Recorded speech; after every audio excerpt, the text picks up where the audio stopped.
బరిలో బండి సంజయ్. సంక్రాంతి తర్వాత బీజేపీకి కొత్త అధ్యక్షుడు. సంస్థాగత ఎన్నికల ఆలస్యంతో మారిన ముహూర్తం. తెలంగాణలో బీజేపీలో కొనసాగుతున్న సస్పెన్స్. తెలంగాణ బీజేపీ అధ్యక్షుడిని ఎంపికకు సంక్రాంతి అడ్డుపడింది. సంక్రాంతి లోపు కీడు దినాలు ఉన్నాయని, ఆ తర్వాతే కొత్త అధ్యక్షుడిని ఎంపిక జరిపే అవకాశం ఉందని పార్టీ నేతలు చెబుతున్నారు. మరోవైపు రాష్ట్రంలో ఈ నెల 26 లోపు ముగియాల్సిన సంస్థాగత ఎన్నికల ప్రక్రియ ఆలస్యం కావడంతో సంక్రాంతి తర్వాతే కొత్త అధ్యక్షుడిని నియామకం ఉంటుందని తెలుస్తుంది.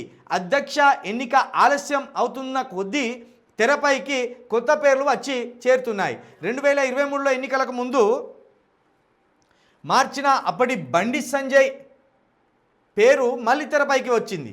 కేంద్ర మంత్రిగా కిషన్ రెడ్డి బాధ్యతలు చేపట్టిన రోజు నుంచి కొత్త అధ్యక్షుడు ఎవరు అనే అంశంపై చర్చ జరుగుతూనే ఉన్న నేపథ్యంలో రాష్ట్రానికి రాబోయే బీజేపీ కొత్త బాస్ ఎవరనే దానిపై ఉత్కంఠ కొనసాగుతూనే ఉంది. ఇప్పటి వరకు ప్రచారంలో ఉన్న పేర్లు కాకుండా కొత్త పేర్లు తెరపైకి రావడంతో ఆశావాహుల్లో కలవరం మొదలైంది. మరోవైపు బూత్ కమిటీలు డిసెంబర్ 10 నాటికే పూర్తయి మండల కమిటీల ఎంపిక ప్రారంభం కావాల్సి ఉన్నప్పటికీ ఇంకా బూత్ కమిటీలు పూర్తి అవ్వలేదు. అయితే మొన్నటిదాకా రఘునందన్ రావుని బీజేపీ అధ్యక్షుడు ఎన్నుకుంటారేమో అని ఒక ఆలోచన ఉండే, లేదా డీకే అరుణ గారికో లేదా ఈటల రాజేందర్ గారికో బీజేపీ అధ్యక్ష పదవి ఇవ్వాలి రాష్ట్రానికి సంబంధించి అని ఒక ప్రచారము, ఒక ఆలోచన ఉన్నట్టు తెలిసింది. ఈటల రాజేందర్ గారికి అధ్యక్ష పదవి ఇస్తేనేమో ముదిరాజు ఓట్ బ్యాంకును మొత్తం బీజేపీ టర్న్ చేసుకోవాలి, బీసీల చేతికే ఇగో జాతీయ పార్టీని ఇచ్చినాం, అక్కడ మోడీ బీసీ, ఇక్కడ ఈటల రాజేందర్ గారు బీసీ అనే ఒక ప్రచారాన్ని పెద్ద ఎత్తున చేసుకోవాలని బీజేపీ ఆలోచనలో ఉన్నది. ఇక్కడ బండి సంజయ్ గారు కూడా బీసీనే, కానీ కాకపోతే ఏంటంటే కొంత ఈటల రాజేందర్ గారికి అంటే కొంత పటేల్ వర్గం వీళ్ళు.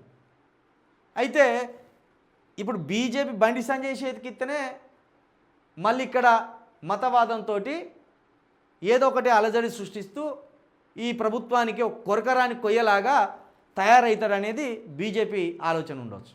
ఒకవేళ బండి సంజయ్ కనుక బీజేపీ అధ్యక్షుడిగా ఎన్నికల ముందు ఉంటే ఖచ్చితంగా కేసీఆర్ గెలుచుతాడు. వాళ్ళ భయం అంతా పక్క ప్లాన్ తోటే బండి సంజయ్ని తీసేసాను. బండి సంజయ్ వల్ల ఒక 20 సీట్లో ఓ 15 సీట్లో పెరిగితే ఇటు కాంగ్రెస్కి ఆ సీట్లు తగ్గుతాయి, కాంగ్రెస్కు సీట్లు తగ్గితే కేసీఆర్కు సీట్లు పెరుగుతాయి. మళ్ళా బీజేపీ నుండో కాంగ్రెస్ నుండో కేసీఆర్ వైపు కనుక మనసులు పోతే మళ్ళా కేసీఆర్ సీఎం అవుతాడని ఉన్న పలంగా బండి సంజయ్ మీద కుట్రాలి బండి సంజయ్ని అధ్యక్ష పదవి నుండి తీసేసాను. నిజంగా అధ్యక్షుడిగా బండి సంజయ్ ఉంటే కాంగ్రెస్కు ఎంత బోటాబోటీ మెజార్టీతో గెలిచింది, 64 సీట్లతో వచ్చింది. అలాకెళ్ళి ఇంకో 10 సీట్లు కనుక గుంజితే అదే 42, 43 సీట్లు కేసీఆర్కి వస్తే ఇదే బీజేపీ సచ్చుకుంటా మళ్ళీ కేసీఆర్కే మద్దతు ఇచ్చు, కేసీఆర్ సీఎం అవు. కేసీఆర్ సీఎం అయితే పార్లమెంట్ ఎన్నికలల్లో కనీసం 10 సీట్లో 11 సీట్లో గెలిస్తే మళ్ళీ బీజేపీకి థ్రెట్ అవు కేంద్రంలో. ఇప్పుడు చంద్రబాబు నాయుడు పోషించే పాత్రను కేసీఆర్ పోషించేటోడు, అక్కడ కింగ్ మేకర్గా కేసీఆర్ ఉండేటోడు. కింగ్ మేకర్గా కేసీఆర్ ఉంటే ఇక్కడ బీజేపీని మొత్తం భూస్థాపితం చేసి ఇక్కడ తెలంగాణలో చేసి కేంద్రంలో మళ్ళీ చక్రం తిప్పే ప్లాన్ చేసు. ఇన్ని సమీకరణాలు, ఇన్ని సమీక్షలు చేసుకొని బండి సంజయ్ని అప్పుడు అధ్యక్షుడిగా తొలగించాను. మళ్ళీ ఇప్పుడు రేవంత్ రెడ్డికి పొగబెట్టడానికో లేకపోతే తెలంగాణ రాష్ట్రాన్ని నెమ్మది లేకుండా చేయడానికో బండి సంజయ్ని అధ్యక్షుని చేయాలని చూస్తున్నారట.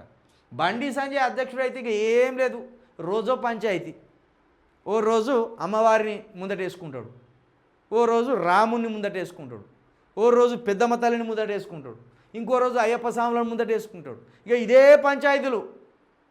అభివృద్ధి గురించి మాట్లాడు, సమస్యల గురించి మాట్లాడు, సమస్యలను సృష్టిస్తాడు, మతవాదం పేరుతోటి సమస్యలను సృష్టిస్తాడు. అదే ఆయన పని. ఇక ఆయనకు అంతకంటే కొత్త పని ఏం లేదు. సబ్జెక్ట్ మాట్లాడతారా, మాట్లాడలేడు. సబ్జెక్ట్ మాట్లాడలేడు, మతవాదంతో మనుషులను పిచ్చోళ్ళని చేస్తాడు.